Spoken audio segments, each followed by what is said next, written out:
Hi everybody, Geraldine Rose here with three very different but very same cards that Scrap and Stamp asked me to do for a Christmas in July Insta Hop. Bling bling, yay!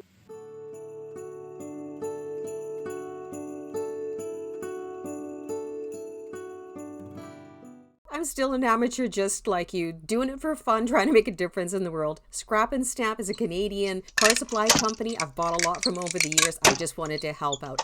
I started out by using an assortment of nesting frames, ovals, rounded rectangles, circles, with some masking paper. After that, I'm going to grab out the Ranger Distress Oxides, which many of us have, use an assortment of colors with them and blend them together within the masked off portion. Because these are Christmas cards, I opted for the cooler color tones. These are analogous colors, the turquoises, light blues, and mauves and purples that are next to each other on the color wheel. Use my distress sprayer to spritz them with a little bit of water, then brought in some perfect pearls. This was one of the lighter blues and the purple and the white. They stick to the parts where the oxide still is, but you can see that the distressed parts where the water was, they don't stick. Now to activate those perfect pearls, I'm using some of the Distress Spritz sprays on there. That was in the light purple and the blue as well. And you know me, I'm going to bring in picket fence. I like it. It's winter time and it can kind of look like snowflakes in the background. Those have been set aside to dry. You have to make certain they're dry before you pull the masking tape off. Came off wonderfully. You can see there are the other options that I was trying out. I did set those ones aside. We didn't go with those. The ones I did choose, I'm running the first one through the All New Festive Greenery embossing folder. The second one was with the Spellbinders Plaid Company. And this one, a lot of people really ended up liking this card because this one ended up as the very classic traditional style of card. Plaid, of course, you know, Christmas. Yay! I know a lot of us still like to hang our Christmas cards up on the strings, you know, like on the wall or over the mantle or the door. And for us to do that, they need to be in a horizontal orientation. That's what we're going for with these cards. I also needed die cuts that fit that though. One of them is the Spellbinder Stylish Merry Christmas. It does well going horizontally. I cut that out in an assortment of glitter cardstock because I didn't know what color I was going to go with. Dropped each of the colors into their own little triangle tray, put them aside, grabbed the brayer out, grabbed some white paint out, and I smattered that on top of the plaid card. Then I jumped to some silver metallic cardstock and I didn't have the color I wanted. So I crapped out alcohol markers. That's what you can do, yes? Change it to any color you want, just with some alcohol markers. Check in there that it's going to be the side of the wreath I need. I was using two wreaths. I was using the Vault Festive wreath and the Grapevine wreath from Tim Holtz and from Honeybee. I'm using some of the Ranger UT Interference Blue. You know I love this stuff. Versa marked the foil. You got to go really quick with the foil though when you're using your embossing gun on it because you can actually cause the metallic foil to kind of crimply up, sort of. I put down one of the leftover die cuts that I had to use it for this spacing for putting the letters down, and I'm putting the under letters first, ones that I cut out in white so that I would have some depth to those letters. Then I'll use the glitter ones, which are the topping ones, to put into spot here. Yes. Oh, one of the wreaths. I cut it in half to extend it out so that it would match the oval on this particular card. Because of all the thick layers of the embossing powder on those wreaths, it's going to need some good weighted dry time with a pretty heavy duty glue. Putting that aside to dry. And you know how with wreaths we tend to thread ribbon and stuff through them? Well, I'm going to do the same with this card. So I'm trying out a couple of the tonic twines. I'm pulling them apart just to get the one color I want. And I did. I threaded this through one of those wreaths in the background. To tie the bow, I will put my reverse tweezers on it. I like to flip mine upside down because I find it works better for me for getting the tails to come out the bottom then. And then, of course, you flip it around at the end once you tighten the bow up and get it to the spot that you want. Cut off your tails once it's done. For the foliage, we'll need some of the Tim Holtz, the Vault Festive wreath again, and the Holiday Brushstroke number 2 and 3. I am not worried about mixing them all on the same run through because they've got numbers on the back and you can refer it against the package to put them back. here, starting to paint them. I left them all sitting in spot, put them on one of my sticky grids. I'm using the watercolor pan set from Altenew and their metallic colors as well in those mauve and purple and light blue tones. You can just watch the process as the colors develop there. I'm going to splatter a little bit of it. You can't really see it until you look really up close at them. They do have tiny little speckles on them. Most of the die cuts nowadays have got some kind of diagram on the insert so you can see how to layer them up. If not, go to the websites. Honeybee, for example, really does have a lot of their layering guides on their website.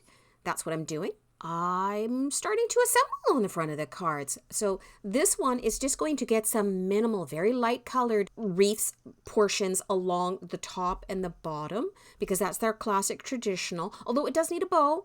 So it's getting a purple foil bow down there in the corner.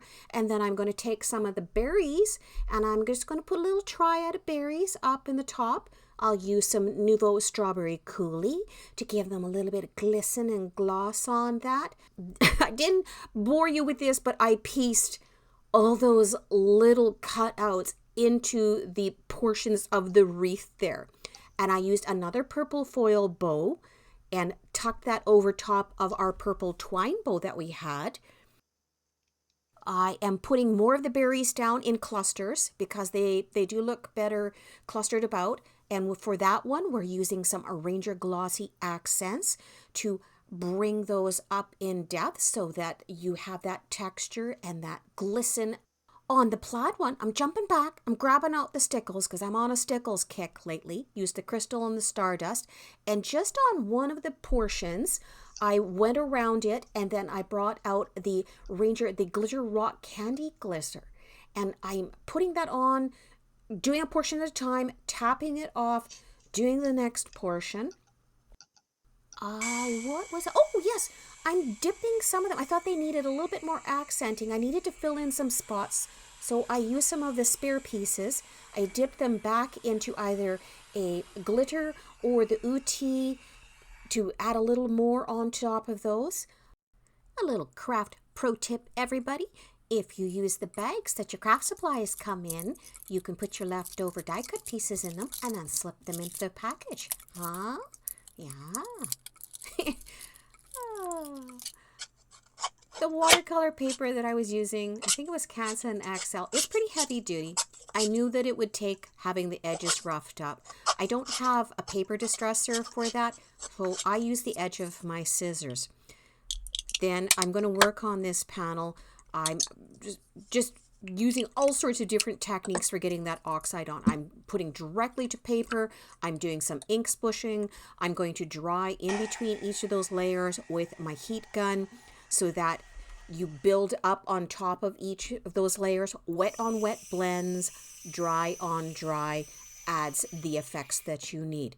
So I'm just continuing to go through here with the blues and layering them up. I'm going to use some of the Distress Oxide sprays as well. I think that was Speckled Egg.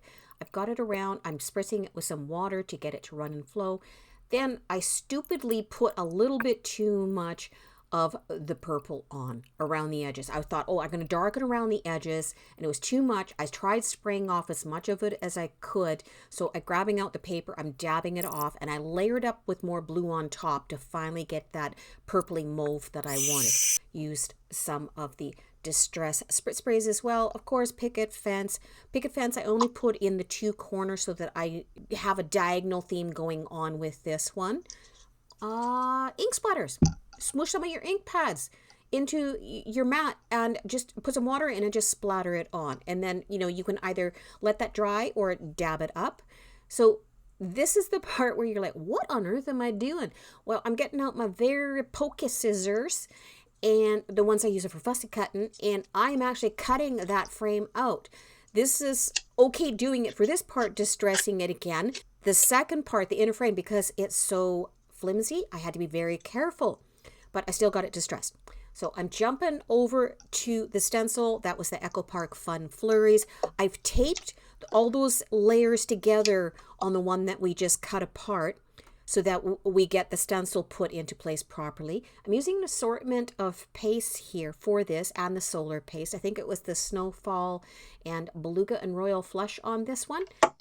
And stencil reveal.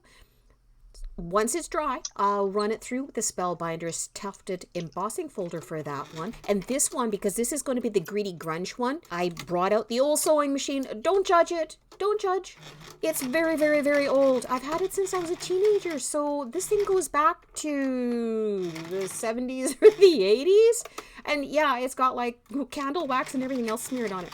But I'm switching the stitches. I'm switching the stitch length, going back and forth with it. I'll jump into the inside of the cards. I have the Merry Elfin stamp from MFT, my favorite things there. By the way, ScrapNStamp still has an assortment of my favorite things if you want to go take a look. I think it was about 1,000 product they had left. You know me, those sentiments are going to be ombre, the colors mixed, use a brush to tap off portions. The sub-sentiment was Catherine Pooler, no shaking for this one. Jump into the back, custom stamp. I have 7 of them that I got from ScrapNStamp over the years. Hope they do it again. The glitter grunge on this one, it needs some burnishing around the edges. So we're bringing in seedless preserves and we're doing that. I'm making certain I've got it aligned the right way before I glue it down. I put it over kind of like a matte gray silver backdrop on that one, making certain it was on the right way. We'll use some foam tape on the back of that middle portion to bring it up a little bit. Glue for the wiggle room, make certain that the thread is on the right side. Luckily, you don't have to worry about setting it too evenly into spot because it's already ratchety on the edges. I thought that I would use some foiling. I got out the Spellbinder's Glitter Wishes. I'm using a turquoise on it. Remember, we've got pretty side of foil to the pretty side of the plate. We put the hammer mill paper down because it's the smoothest one. It's really good for foiling. This is how slow I run it through my die cut machine. It's going to jump forward here in a moment once it gets past the little plate. You give it a moment to cool. And then you have your foil reveal. If you've got a little bit of oil for foiling, you can wipe it off typically with a microfiber cloth. I'm also using the die cuts that I've got in there to put a little banner end on it. I am just putting glue on either side because this is going to hover up above the wreath for this particular one. I've set it on a diagonal. It'd be better, it would have been nice if I had one that was like the swoopy banner style, like a ribbon that you would have set across a wreath that you put on your door. But we work with what we've got. For our Oscar the Grinch, Bug Scrooge Grinch card, I wanted something funny, so I used the memory box Repeat the Sounding Joy, and you'll see the connection when you see the inside sentiment later. Did that in a gloss black with the back layers in a shimmer black, set it into the negative space to make certain that they were actually in the right spots while I was gluing them together. Jumping back to the first card. This is the Altenew Happy Holidays. This one ends up being for the plaid card. So again here, just doing my ombre. We'll go old school with just an acrylic block instead of using the Misty to put the side little swirls on it. Jump into the wreath card, paper smooches, spreading joy. Did that in just modeling the colors through the inside. There's its custom stamp on the back. While I'm doing that, it's percolating in the back of my mind that grunge card still doesn't have enough on it. It's missing something. So I slap the whole card down under the Tim Holtz Sparkle Fade. I grab out the Distress Crackle Paste and I spread that over in strategic spots with some of the solar paste as well. You can do this over top of the embossing and everything because remember, this is the one that was run through with the Tufted Embossing folder. We're going to do a stencil reveal on this one. There it is. All right, so I'm setting the Repeat the Sounding Joy sentiment down into the wet crackle paste. It's got glue behind it as well too, but I want it to be set into that so that it's not going to be as hard to glue it into spot once the crackle paste is dry. So I'm starting to set the swag on the other side. You can see I've got different colors of white all the way through there. I'm grabbing out some of the stickles. I'm putting that in spots, but it's because I'm going to put more of that rock candy glitter down on it. Flip it over, tap it off. I think I put some on top of the Repeat the Sounding Joy as well too, so that it looks like it's got a little bit of glitter snow on top. Yes, it did. Look at me. I don't know now if I should have done that actually. Maybe I should have used a white instead to kind of tie things together a little bit better. I am putting down some ombre drops from Pink Fresh Studios. I believe that was Enchanted Forest, because that plaid card seemed to me that it just needed a little bit more bling considering it's a Christmas card. There, it was missing its custom stamp too, so it's got one now as well. And that's the finished card. We have the classic for all of you that are traditionalists that just want to send out a normal card. We have the mixed media one. People seem to like this wreath one. I think it's because it's just got a beautiful soft shine on it with all the other little stuff with the wreaths, and you can tell you put a lot of effort into it. And then my glitter grunge, and you know, I just like this type. Anyway, everybody, thanks for watching. You all go out, be that change you want to see in the world. I want to thank those of you that have liked and commented and subbed. Catch you next time. Bye-bye.